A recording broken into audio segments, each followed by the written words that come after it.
నమస్తే, మా క్వాల్ స్టోర్ ఛానల్కి స్వాగతం. ఈరోజు మనం బకాసుర వధ గురించి తెలుసుకుందాము. వ్యాసుడు చెప్పిన ప్రకారం పాండవులు ఏకచక్రపురంలో ప్రవేశించి ఒక బ్రాహ్మణుడి ఇంట్లో ఉన్నారు. పాండవులు బ్రాహ్మణ వేషాల్లో ఉన్నందున వారు రాకుమారులని ఎవరూ గుర్తుపట్టలేదు. అయినా వారి రూపురేఖలు తేజస్సు చూచి వీరెవరో మహానుభావులై ఉంటారని అంతా అనుకున్నారు. పాండవులు ఊళ్ళోకి వెళ్ళి భిక్షం ఎత్తేవారు. భిక్షాన్నం తెచ్చి తన తల్లి ముందు పెట్టేవారు. అప్పుడు కుంతి ఆ భిక్షాన్నం అంతా 2 భాగాలుగా చేసేది. ఎక్కువ ఆకలి గలవాడని భీముడికి సగం పెట్టేది. మిగిలిన సగాన్ని మళ్ళీ 5 భాగాలుగా వేసి ధర్మరాజు, అర్జునుడు, నకుల సహదేవులు తాను భుజించేవారు. భీముడు ఒక కుమ్మరి వాడితో స్నేహం చేశాడు. అతనికి రాసులు మట్టి త్రవ్వి మోసుకుని తెచ్చి ఇచ్చాడు. కుమ్మరి సంతోషించి ఒక పెద్ద బాణ తయారు చేసి భీముడికి ఇచ్చాడు. ఆ బాణ తీసుకుని భీముడు భిక్షావృతి అడుక్కుంటూ ఉంటే ఊళ్ళో వాళ్ళంతా వింతగా చూసి నవ్వుకునేవారు. అంత పెద్ద బాణతో అన్నం తెచ్చిన భీమసేనుడికి ఆ భోజనంతో ఆకలి తీరేది కాదు. అతను చిక్కిపోతూ వచ్చాడు. అతన్ని చూచి తల్లి కుంతి దుఃఖించేది. ఇలా ఉండగా ఒకనాడు పాండవులు భిక్షాటానికి వెళ్లారు. ఒక్క భీముడు మాత్రం ఆ రోజు ఇంటి దగ్గరే తల్లిని కనిపెట్టుకుని ఉన్నాడు. అప్పుడు వారున్న ఇంటి యజమాని అతని భార్య పెద్ద పెట్టుని ఏడవటం వారికి వినిపించింది. వారికి ఏదో కష్టం వచ్చిందని అనుకుని కుంతి వారి వాకిట్లోకి వెళ్ళింది. ఆ సమయంలో బ్రాహ్మణుడు తన భార్యతో ఇలా అంటున్నాడు, నా మాట విను. ఇంటి యజమానిని, పెద్దవాణ్ణి, వాడికి ఆహారంగా నేనే వెళతాను. మన పిల్లలిద్దరినీ నీవు పెంచి పెద్ద చెయ్యి. ఈ పాడు ఊరు విడిచి వెళదామని నేను మొదటి నుంచి చెబుతున్నాను. విన్నావు కాదు? పుట్టిన ఊరు, ఇక్కడే ప్రాణం వదలాలి అన్నావు. మీ అమ్మ, నాన్న, చుట్టాలు అంతా పోయారు. ఇంకెందుకు? నీవు నా అర్ధాంగివి, పిల్లల కన్న తల్లివి. ఆడపిల్లపై మనకు హక్కు లేదు. ఎవరి కోసమో దాన్ని పుట్టించాడు భగవంతుడు. అందుకని దాన్ని మనం పంపడానికి వీల్లేదు. ఇక పిల్లవాడంటావా? పసివాడు, మన వంశాంకురం. వాడు పోతే మన వంశం నశించిపోతుంది. కనుక నేనే వెళతాను.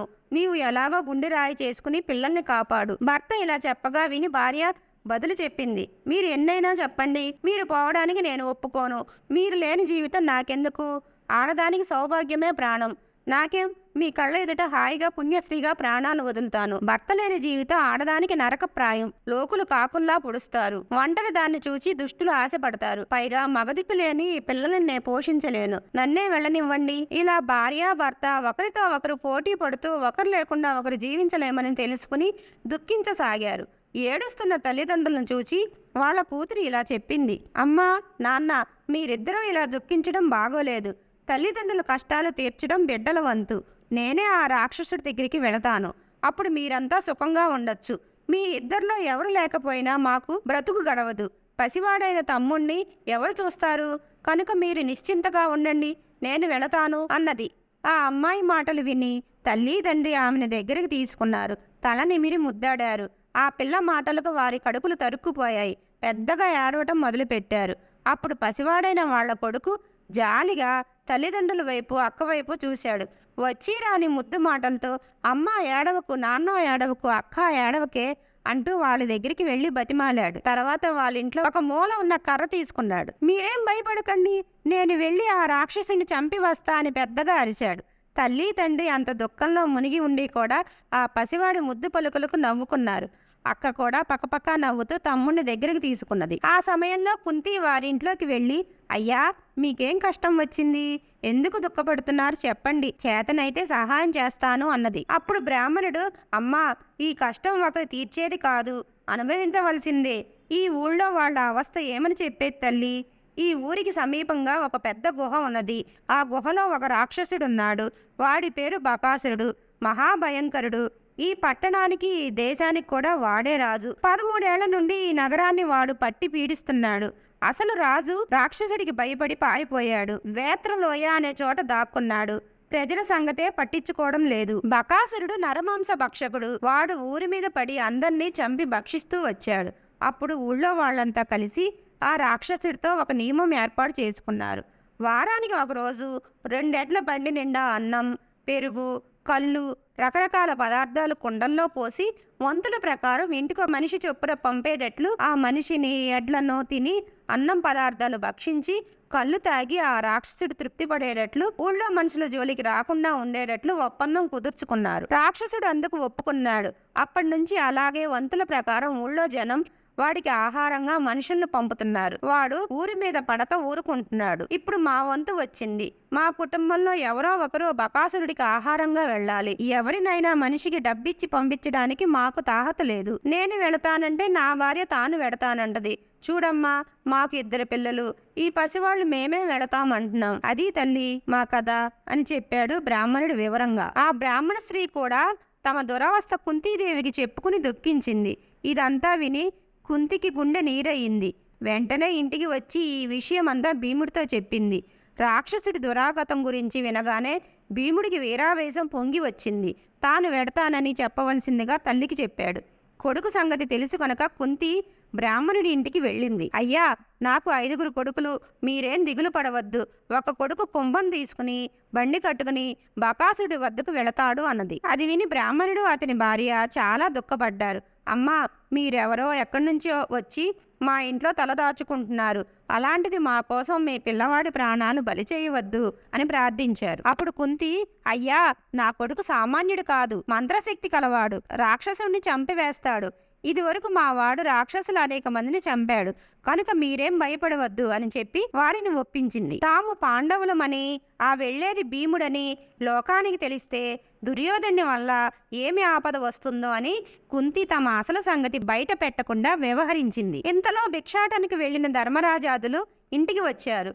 తల్లి వల్ల సంగతంతా తెలుసుకున్నాడు ధర్మరాజు. రాక్షసుడి వల్ల భీముడికి అపాయం వస్తుందేమోనని ధర్మరాజు భయపడ్డాడు. అమ్మా, బలాఢ్యుడైన భీమసేనుడే మనకు అండ. వాడి వల్లే మనం లక్క ఇంట్లోంచి బయటపడగలిగాము. మరి ఈ పనికి భీముణ్ణి పంపుతున్నావేంటమ్మా? వాడికి ఏదైనా అయితే మనకు ఇంకా ఎవరు దిక్కు అని అన్నాడు ధర్మరాజు. అప్పుడు కుంతీదేవి ధర్మరాజుకి ధైర్యం చెప్పింది. ఆపదలో ఉన్న బ్రాహ్మణ కుటుంబాన్ని కాపాడటం మన ధర్మమని బోధించింది. పైగా భీముడు బకాసురుని తప్పక చంపివేస్తాడని, క్షేమంగా తిరిగి వస్తాడని అన్నది. ఇంతలో ఊరి జనం 2 నల్లటి బలిసిన దొన్నపోతులు కట్టిన బండి మీద అన్నం, రకరకాల పదార్థాలు, పానీయాలు పెట్టి బ్రాహ్మణుడి ఇంటి దగ్గరికి తీసుకుని వచ్చారు. భీమసేనుడు తల్లి పాదాలకు నమస్కరించి ఆమె దీవెన పొందాడు. బండి మీద ఎక్కి కూర్చుని బకాసురుడి దగ్గరికి బయలుదేరాడు. మేళతాళాలతో బండి కదిలింది. ఊళ్ళో జనం గుంపులు గుంపులుగా బండి వెంట వెళ్లారు. బకాసురుడి గుహ అల్లంత దూరాన ఉండగా జనం నిల్చుండిపోయారు. భీముడు బండి తోలుకుని ముందుకు సాగిపోయాడు. బకాసురుడి గుహ వద్ద ఎముకలు గుట్టలు గుట్టలుగా పడి ఉన్నాయి. ఇంతకాలంగా వాడు మనుషుల్ని తింటూ ఉన్నందున మానవ అస్థి పంజరాలతో, నెత్తురు మరకలతో, పుర్రెలతో, మాంసం మొత్తలతో ఆ ప్రదేశమంతా పెద్ద శ్మశాన వాటిక వలె భయానకంగా ఉంది. కంపు కొడుతూ అసహ్యం వేస్తున్నది. భీముడు బండి ఆపాడు. బండి మీద రాసుల కొద్దీ అన్నం, పదార్థాలు చూచేసరికి అతనికి నోరు ఊరింది. కడుపు నిండా తిని ఎన్నో రోజులయ్యింది. ఎప్పుడూ అర్ధాకలితో ఉంటున్నాడు. రాక్షసుని చంపిన తర్వాత పదార్థాలు మైలు పడిపోతాయని, తినడానికి వీలుండదని భీముడు తానే ఆ అన్నం, రకరకాల పదార్థాలు ఆవురావురిని భక్షించడం మొదలుపెట్టాడు. ఆహారం పంపడం ఆలస్యమైనదని అప్పటికే కోపంతో ఉన్న బకాసురుడు అరుస్తూ గుహ నుంచి బయటికి వచ్చి పర్వతాకారుడైన భీముని చూచాడు. తన కోసం తెచ్చిన పదార్థాలన్నీ అతనే భక్షిస్తూ ఉండటం చూచేసరికి మరీ కోపం ఎక్కువైంది బకాసురుడికి. క్రూరుడైన బకాసురుడు భయంకరంగా అరుస్తూ భీమసేనుడి పైకి వచ్చాడు. భీముడు వాణ్ణి చూచి పెద్ద పెట్టిన సింహనాదం చేశాడు. గబగబా పదార్థాలు తింటూ, బాణలోని పెరుగు గటగటా త్రాగుతూ, బేవురుమని త్రేపుతూ భోజన ప్రియుడైన భీముడు ఆ రాక్షసుడికి మరింత కోపం తెప్పించాడు. బకాసురుడు భీముడిపై పడి చంపబోయాడు. కానీ మహాబలాఢ్యుడైన భీమసేనుడు ఒక చేత్తోనే వాణ్ణి పడద్రోశాడు. వాడు లేచి రావటం, భీముడు మళ్ళీ వాణ్ణి పడద్రోయటం, ఇలా చాలాసార్లు జరిగింది. చివరకు భీముడు భోజనం పూర్తి చేసి బకాసురుడితో తలపడ్డాడు.